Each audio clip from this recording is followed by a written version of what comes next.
The vocabulary word we are exploring now is notion. Notion. Have you ever suddenly had an idea pop into your head, like maybe I should start my own business? That sudden thought or belief is called a notion.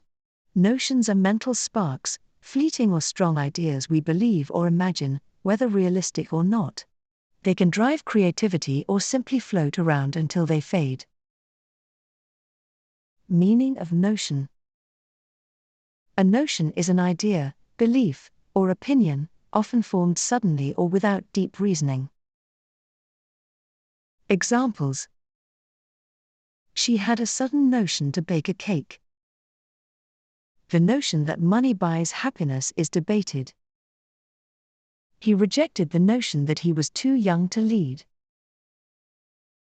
Short story. Sophie was walking through the park when a wild notion struck her: what if she opened a mobile coffee cart? She laughed at the thought, but it kept growing. Within weeks, she was researching permits and suppliers. A few months later, Sophie's brews opened by the lakeside path. Her whimsical notion had turned into a community favorite.